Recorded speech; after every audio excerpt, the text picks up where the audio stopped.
La Commissione Affari Costituzionali ha appena votato il testo del relatore Verhofstadt che approva l'accordo sull'uscita del Regno Unito dalla Unione Europea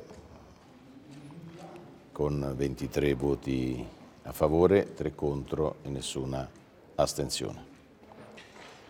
Non è una bella giornata. Il giorno 29 l'Aula plenaria qui a Bruxelles voterà su questa proposta della Commissione Affari Costituzionali e l'iter da parte europea si concluderà con la decisione del Consiglio e dal primo del prossimo mese il Regno Unito non farà parte più dell'Unione Europea, visto che anche oggi pomeriggio la regina Elisabetta II ha firmato il testo della legge di uscita votata dal Parlamento britannico. En français, je le dis, la Commission des affaires constitutionnelles a voté le texte sur le Brexit, proposé par le rapporteur M. Verhofstadt.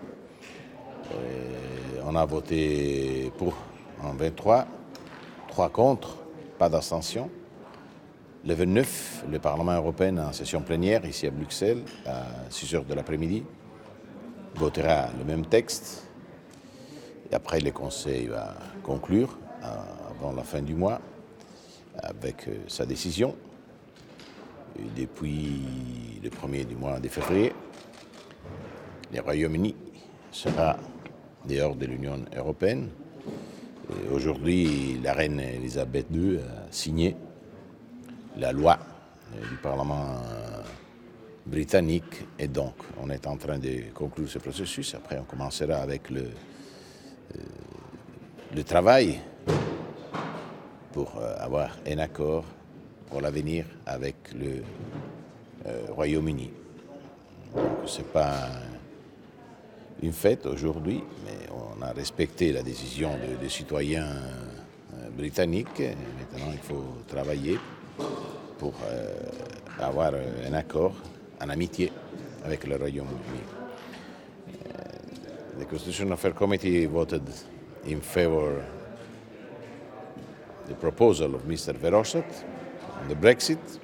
23 vote in favor, 3 against, no abstentions. Next week, the 29th, we will vote in the plenary here in Brussels. Then the Council will approve our proposal. And then, from the 1st of February, the United Kingdom will be out of the European Union. Today, Elizabeth II, the Queen, signed the law approved by the British Parliament for this. From the 1st of February, we will work for a new agreement between the European Union and the United Kingdom.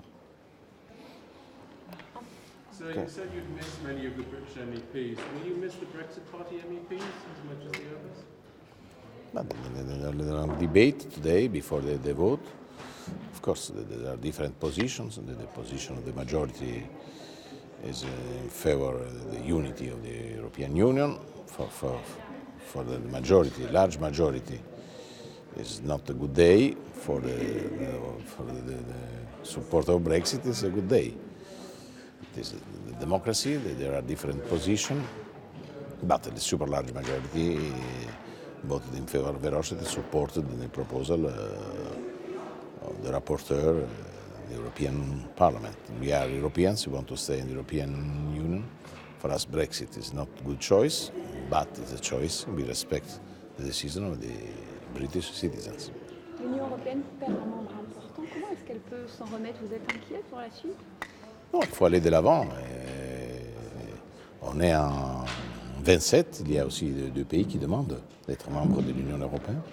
Donc il faut aller de l'avant pour protéger et défendre les intérêts des citoyens européens. Donc on va travailler ensemble pour avoir de bonnes relations, avoir un accord avec le Royaume-Uni dans l'avenir, qui ne quitte pas l'Europe, quitte l'Union européenne, sera toujours un pays européen. On va travailler ensemble dans la défense, contre la lutte contre le terrorisme. Mais moi, je ne suis pas inquiet, ce n'est pas une très belle journée. Mais il faut aller de l'avant. On a d'autres problèmes à résoudre. Et donc, au travail. Et justement, est-ce que l'Union européenne va être affaiblie dans les années qui viennent, surtout si le Brexit réussit?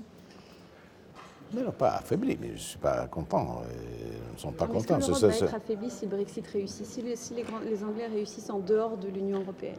Moi, je pense qu'ils ne vont pas gagner beaucoup en sortant de l'Union européenne. Mais ce n'est pas réussir ou non réussir, c'est un choix politique. C'est la politique qui nous intéresse. Si nous voulons compter dans le monde, il faut travailler en tant qu'Européen. Ce n'est pas possible en tant que Français, Italien, Belge, Allemand, gagner le défi dans les domaines du commerce avec les États-Unis, avec la Chine. Est-ce qu'on peut être présent dans la Méditerranée en tant qu'Italien, Français? On est disparu de la Libye. Pourquoi? À cause de problèmes entre les Français et les Italiens. L'Europe absente, on l'a dit dans le débat, il faut avoir une politique étrangère, une politique de la défense, il faut avoir une seule armée européenne, il faut s'engager tous ensemble pour défendre les intérêts des citoyens européens. Donc voilà, notre travail. Donc moi j'espère que la politique européenne comprend cela. Parce que la première réforme à faire, ce n'est pas le changement des traités, c'est la politique. Il faut s'engager tous ensemble pour essayer de résoudre pas les petits problèmes, mais les grands problèmes qui sont l'immigration, la lutte contre le terrorisme, le chômage, la présence européenne dans la Méditerranée et la politique du commerce. Donc voilà, les grandes choses à faire sont là. Boris Johnson argues that January 31 Brexit will be done. Is that your view? No comment on Boris Johnson. He's working as leader of his government in the UK. We are a member of the European Union. We will work from the 1st of February for our interest, not against the UK, but we will work for the interest of the European citizens. We are united, 27 countries, the European Parliament, the European Council, and the European Commission, all together in defense of the interest of the European citizens.